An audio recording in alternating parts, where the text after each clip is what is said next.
अगर आपका चित्त भगवत चिंतन करने लगे तो बहुत कम समय में दिव्यता आने लगती है। ये जो बहुत लंबा समय निकल जाता है उसका कारण है आपकी असावधानी, आपका विषय चिंतन, प्रपंच चिंतन।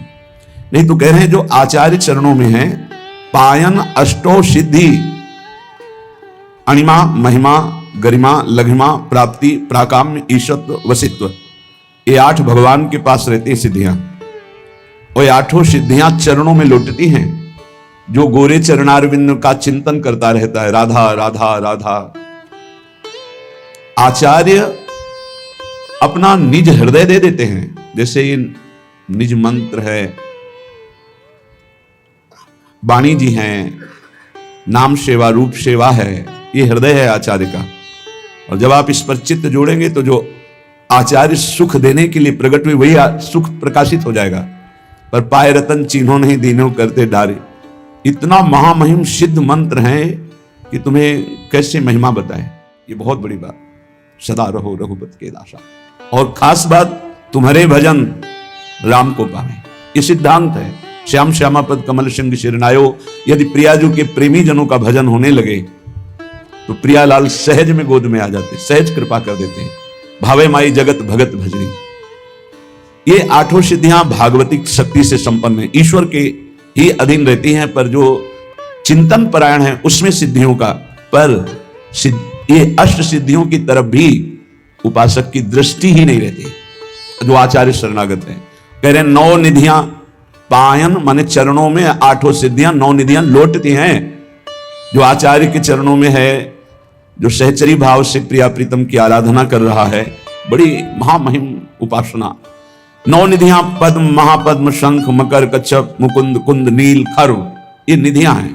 अष्ट सिद्धियां, 9 निधियां उसके चरणों में लौटती हैं जो आचार्य शरणागत होता है। आचार्य के तो चरणों में है ही।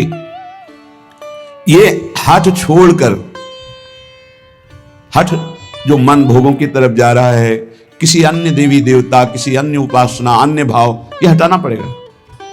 एकमात्र अनन्य श्यामा श्याम के तब दिव्यता का अनुभव होता है। कह रहे कि जिनके चरणों में लक्ष्मी, सरस्वती और आदिशक्ति अम्बा हाथ जोड़े खड़ी रहती है, वो प्रियाजू और प्रियाजू की दासियां हैं, ललितादि सहचरी। ये अंशी हैं श्री जी, श्री जी के अंश से ही ये प्रकट हुए। इसीलिए जब जगदम्बा जी की आरती की जाती है तो उसमें कहा जाता है आप राधा भी हैं। हमें आरती तो पूरे याद नहीं है, पर उसमें हमने पढ़ा है गुण गायन। धर्म, अर्थ, काम, मोक्ष, ये चारों पुरुषार्थ अपनी अपनी महिमा बताकर कहते हैं मुझे स्वीकार कर लो। धर्म, अर्थ, काम, मोक्ष, ये चारों गुणगान करते हैं कि मेरा ये प्रताप, मेरा ये प्रताप, मैं ये सुख प्रदान करता हूं, मुझे स्वीकार कर लो। पर प्रियाजू के चरणारविंद के प्रेम में डूबे हुए रसिक जन ना अष्ट सिद्धि स्वीकार करते हैं, ना 9 निधि स्वीकार करते हैं, ना किसी दैवी शक्ति को स्वीकार करते हैं, ना धर्म, अर्थ, काम, मोक्ष स्वीकार करते हैं। श्रीमद राधा सुधा निधि में हित सजनी जो कह रहे हैं, महाप्रभु हरिवंश चंद्र जो कह रहे हैं, धर्माद्यर्थ चतुष्टयम विजयताम किम तद वृथा वार्तया, मेरे सामने धर्म, अर्थ, काम, मोक्ष चारों की वार्ता बेकार है, क्योंकि मुझे प्रिया प्रेम चाहिए।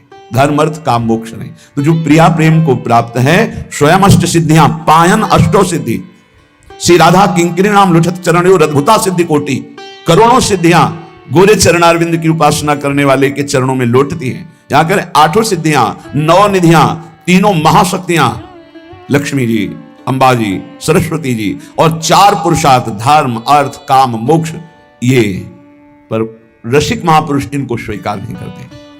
बोले जो संगीत है, राग रागनियां हैं, ये प्राकृतिक हैं।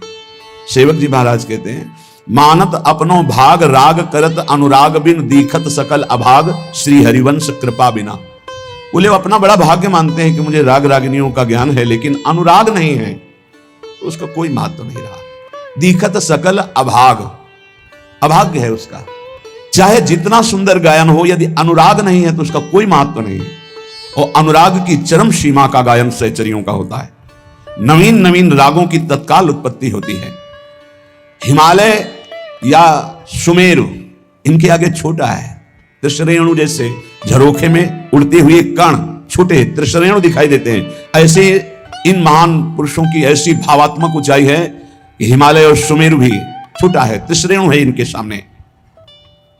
ये सहेली, ये सहचरियां अपार सामर्थ्य से युक्त है। जो इनके चरणों का आश्रय ले लेता है, दारिद्र्य मिट जाता है। दारिद्र्य किसी भी तरह की कोई चाह नहीं, मोक्ष की भी चाह नहीं रह जाती।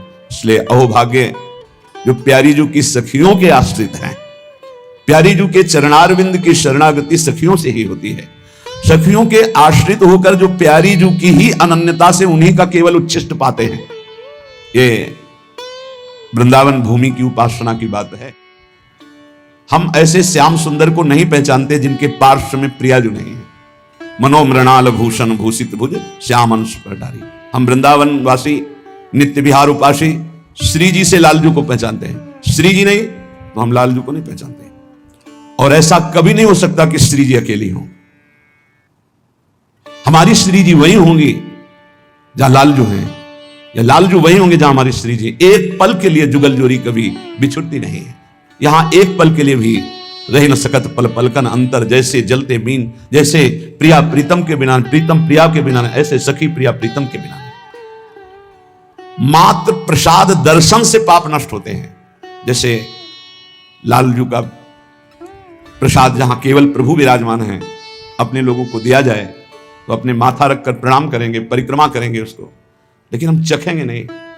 चखेंगे तभी जब प्रियाजू विराजमान होंगी। प्रियाजू अगर नहीं है तो हम नहीं चखेंगे। ये हम प्रियाजू की दासी हैं। अपनी स्वामिनी के बिना हम उच्छिष्ट नहीं पा सकते किसी का। जैसे पतिव्रता अपने पति का ही उच्छिष्ट पाएगी, बस ऐसे ही ये पातिव्रत धर्म, हरिवंश पतिव्रत हैं जिनके, अगर समझ पाओ तो समझ पाओ। अगर ये पातिव्रत धर्म धारण कर लिए तो महान सर्वोपरि नित्य विहार रस स्वाभाविक प्राप्त हो जाएगा। ये ठसक, ये समर्पण, ये अनन्यता और ये मत डरो कि अपराध हो जाएगा, क्योंकि एक ही तत्व है। और जो तत्व हमें गुरु ने बताया उसका नाम राधा है। हम श्री राधा जो चरण निवास, बस सबकी उपासना हो गई।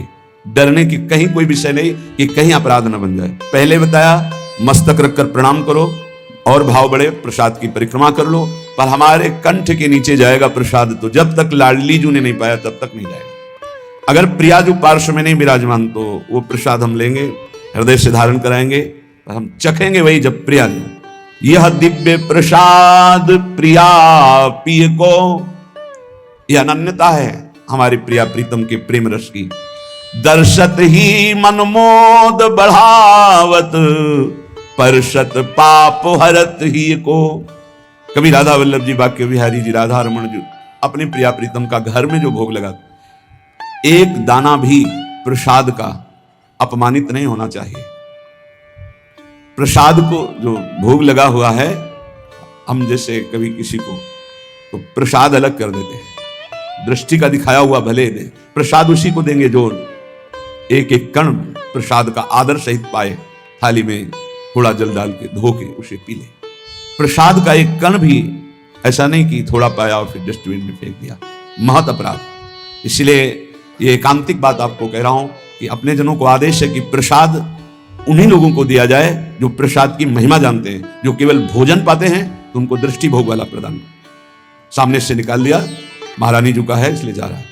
उच्छिष्ट जो हम पर्दा लगा के भोग लगाते हैं वो उतने में ही मिलाया जाएगा जो प्रसाद का महत्व जानते हैं। और समस्त उपासकों से प्रार्थना है उतना ही प्रसाद जिसको आप चाट कर पा जाएं, एक भी दाना पत्तल में या आपके पात्र में बचना नहीं चाहिए। अगर उच्छिष्ट आपने अपमानित किया, डस्टबिन में फेंक दिया, तो तुम्हारी उपासना गई। कुछ हृदय में नहीं, केवल खाओ पियो शरीर सजा लो, हमारी प्रार्थना। हमने गुरुजनों को देखा, महापुरुषों, एक अगर महाप्रसाद का दाना नीचे गिर गया तो उसे उठा के मुख में पाया और फिर हाथ धोकर वहां ऐसे करके ऐसे लगाया। प्रसाद की महिमा, प्रसाद को देखते ही आसन से उठ खड़े हो जाना चाहिए। अगर बैठे प्रसाद है, खड़े हो गए, प्रणाम किया, चार परिक्रमा की, तो कह रहे हैं इतने मात्र से ही उसके सारे पाप भस्म हो जाते हैं। दर्शत ही मन मोद बढ़ावत, परशत पाप हरत ही को। हृदय को निर्मल करके, निष्पाप करके मोद आनंद बढ़ाता है प्रसाद। यह दिव्य प्रसाद प्रिया पिय को। और प्रसाद पाने वाले का शरीर छूटे तो प्रभु को प्राप्त होता है। मान लो हमारी अंतिम समय भगवती स्मृति लोप हो गई है, दुख के कारण इतना भीषण पीड़ा है, हमारे उदर में सदैव प्रसाद रहा, इसलिए भगवत प्राप्ति होगी। इसलिए कहा अगर आप बाहर भी हैं और आपको जल पीना है या कुछ भी पाना है तो एक क्षण हाथ में लेकर प्रभु का ध्यान कीजिए, अपने इष्ट देव का। जय राधा वल्लभ लाल की, जय हरिवंश महाप्रभु की, जय गुरुदेव भगवान की। प्रभु आप हृदय मंदिर में विराजमान हो, भले मैं नहीं देख पा रहा हूं, आप ये भोग आरोगी, जय हो। और बस पानी प्रभु को अर्पित कर दे। ये उस समय की बात है जब आपके पास समय नहीं, कहीं ऐसी यात्रा में है, ठाकुर जी पास नहीं है। अच्छा, अगर घर में है तो सांगो पांग भोग लगा करके ही प्रसाद पाएं। और एक उपाय बताया है कि जैसे आप कहीं बाहर जा रहे हैं तो आप राधा वल्लभ जी का भोग लगा लीजिए, किशमिश का, काजू आदि का। एक किशमिश डाल दी, पहले अमनिया को अर्पित किया और फिर एक किशमिश डाल दी, पूरी थाल प्रसाद हो गई। पर उतने में ही डालिए जितना पाना है, जितना थाल में है एक दाना भी नहीं बचना चाहिए। पावत परम प्रेम उपजावत, भूलवत भाव पुरुष तिय को, यह दिव्य प्रसाद प्रिया पिय को। जो बड़े भाव से पाते हैं, ये देखा है। ये जरा पूड़ी लाना, ये कचौड़ी लाना, या ये नहीं, ये नहीं, ये नहीं, ये नहीं, ये डालो, ये नहीं। आप पदार्थ पा रहे हो, प्रसाद नहीं पा रहे हो। प्रसाद अगर है तो उसमें पूड़ी कचौड़ी अमुक पदार्थ, ये भाव नहीं, प्रसाद भाव। जितना आपको लगता है थोड़ा ले लीजिए, पा लीजिए। फिर आपका शरीर रोगी है, जो आपको अनुकूल लगे वो भोग लगा लीजिए। अगर महल से प्रसाद आता है उसमें भेद बुद्धि ना करे, ना अन्न बुद्धि करे, ना कोई पदार्थ बुद्धि करे, केवल प्रसाद बुद्धि। तो कह रहे पावत परम प्रेम उपजावत, पाते ही हृदय में प्रेम का प्रादुर्भाव होता है। भूलवत भाव पुरुष तिय को, कितना बड़ा प्रसाद का प्रभाव कि देह भाव का त्याग हो जाएगा। मैं स्त्री हूं, मैं पुरुष हूं, इस भाव का विस्मरण हो जाएगा। कितनी अद्भुत महिमा।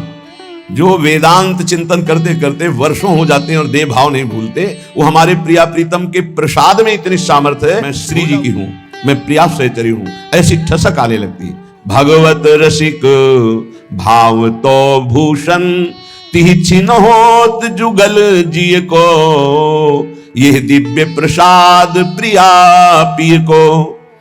ये प्रसाद पाने वाले साधक पर श्री प्रिया प्रीतम इतने रीझ जाते हैं कि उसे अपना हार बना लेते हैं, अपना हृदय हार बना लेते, अर्थात बहुत प्यार करते हैं। ये मेरा इतना अनन्य है, मेरे सिवा कोई और पदार्थ पा नहीं सकता जो मेरा उच्छिष्ट नहीं। बस ये हमने गुरुजनों में देखा है, पूर्ण निष्ठा, पूर्ण परिपक्व भाव। ये देखा, भूखे रहने पर भी, कष्टमय शरीर है फिर भी सुविधा है पर नहीं पाया। और भगवत अवतारों का भोग लगा हुआ नहीं पाया। अपनी प्रियाजू को 2 केला खरीद के भोग लगा के फिर दंडवती प्रारंभ की। ये लगा निष्ठा तो रसिक महापुरुषों के समीप रहने से ही पता चलती है।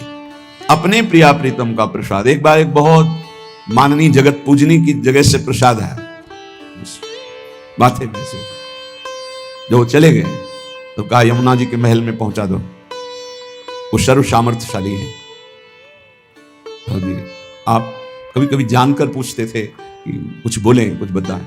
उनका वहां हमारी प्रियाजू ने भोग प्रगट में नहीं पाया, इसलिए हम प्रगट में नहीं पाएंगे। मानसिक को हमने भी स्वीकार कर लिया, अगर प्रियाजू प्रगट में पाए तो हम प्रगट में पाए, नहीं अन्यथा नहीं। ऐसा ही हुआ पूज्य श्री रूपलाल गोस्वामी जी, जिनका पीछे चरित्र भी सुना और पूजन भी हुआ था। बाल्यावस्था से ही श्री जी के अनन्य की जन्म सिद्ध अधिकार गोस्वामी राधा वल्लभ जी के अनन्य आचार्य, बचपन से ही अपने इष्ट निष्ठा, बहुत प्रतापी महापुरुष थे श्री रूपलाल गोस्वामी जी, जिनके शिष्य श्री वृंदावन दास चाचा जी के हरिवंश महाप्रभु का द्वितीय रूप कहा गया श्री रूपलाल गोस्वामी जी को। तो किसी निज शरणागत वैष्णव के प्रसन्नता के लिए वो जगन्नाथपुरी गए हुए थे। पुरी में गए, जहां पुरी के आराध्य जो जगन्नाथ जी विराजमान, वहां जाकर के अपनी श्री जी साथ राधा नाम, तो वहां प्रसाद आदि दिव्य सब माथे पे लगाया, प्रणाम किया, पर पास लिया नहीं और पाया नहीं। इससे वहां के जो पार्षद थे उनको दुख हुआ और मन में बड़ा क्षोभ हुआ कि ये वृंदावन से आए हैं, रसिक महापुरुष हैं, और तेज ऐसा था जिसके देखने से ही लगता था कि कोई संशय नहीं था ये मनमानी कर रहे हैं। सब ये सब भागवतिक तेज, महाविद्वान और रस सिद्ध महापुरुष।